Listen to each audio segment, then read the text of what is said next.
Hello friends, இது அறுசுவையும் ஆன்மீகமும் சேனலுக்கு உங்களை அன்புடன் வரவேற்கிறேன். நான் இன்னைக்கு முட்டை தொக்கு தாங்க செய்ய போகிறேன். அதுக்கு முன்னாடி நம்ம சேனலை நீங்கள் ஃபஸ்ட் டைமாக பார்க்குறீங்கன்னா சப்ஸ்கிரைப் பட்டனை கிளிக் பண்ணிட்டு பெல் ஐக்கானே கிளிக் பண்ணுங்கள். அப்போ தான் நான் போடுற வீடியோ உங்களுக்கு அடுத்தடுத்து நோட்டிஃபிகேஷனாக வரும். வாங்க வீடியோக்குள்ளே போகலாம். ஸ்டவ்வில் கடாய் வச்சு 3 டேபிள் ஸ்பூன் எண்ணெயை விட்டுக்கலாம். அதில் 1 டீஸ்பூன் கடுகு போட்டுக்கலாம். கடுகு பொரிஞ்சதும்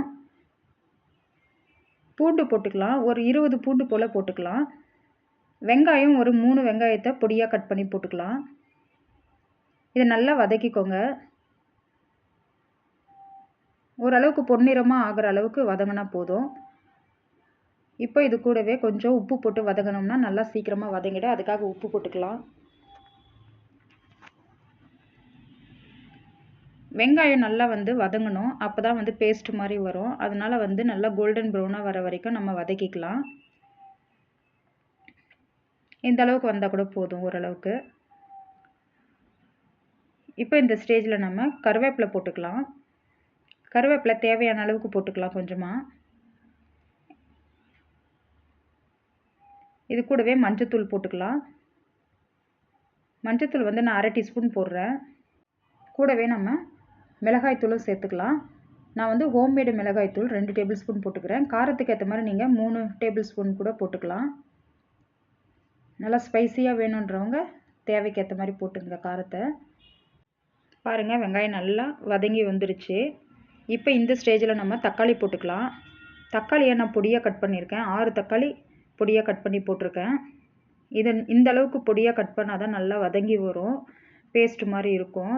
நம்ம தக்காளி வெங்காயம் இருக்கிறதே தெரியக்கூடாது, அந்தளவுக்கு பேஸ்ட் ஆக்கணும். நல்லா இப்போ வதக்கிட்டு இதை நம்ம கொஞ்சம் சிம்மில் வச்சு தட்டு போட்டு மூடிக்கலாம்.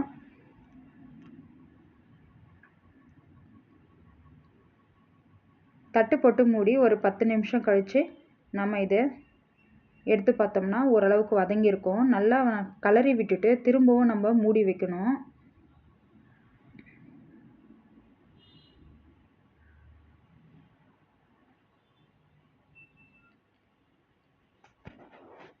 நல்லா தக்காளியை குத்தி விடணும். அந்த தக்காளி நல்லா மசிஞ்சு வரணும்.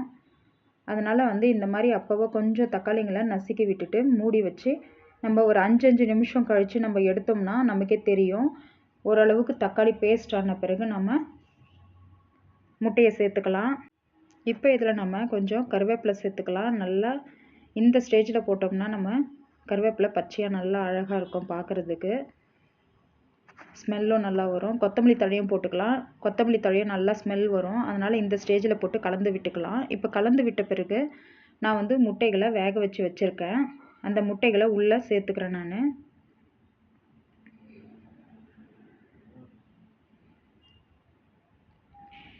நல்லா அடுக்கி வச்சுக்கோங்க. அதுக்கப்புறம் நம்ம மூடிட்டு பிறகு நம்ம கலரி விட்டுக்கலாம்.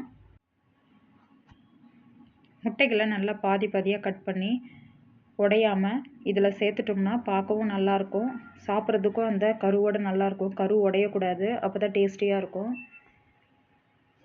அந்த தக்காளி தொக்கோட காரத்துக்கும் இந்த முட்டைக்கும் சூப்பராக இருக்கும். இப்போ நம்ம இதை மூடி வச்சுக்கலாம். கொஞ்சம் சிம்மில் வச்சுக்கலாம். இப்போ நம்ம எடுத்து கலரி விட்டுக்கலாம். பாருங்கள், கலர்ன பிறகு சூப்பராக இருக்குது பார்க்குறதுக்கு. அவ்வளோதாங்க, முட்டை தொக்கு ரெடி ஆகிடுச்சு. நீங்களும் இந்த மாதிரி ட்ரை பண்ணி பாருங்கள். ட்ரை பண்ணி பார்த்துட்டு எப்படி இருக்குன்னு கமெண்ட்ஸில் சொல்லுங்கள். பிடிச்சிருந்தா லைக் பண்ணுங்கள், ஷேர் பண்ணுங்கள், சப்ஸ்கிரைப் பண்ணுங்கள், பெல் ஐக்கானே கிளிக் பண்ணுங்கள். நான் உங்களை அடுத்த ஒரு சூப்பரான ரெசிபியோடு சந்திக்கிறேன். நன்றி, வணக்கம்.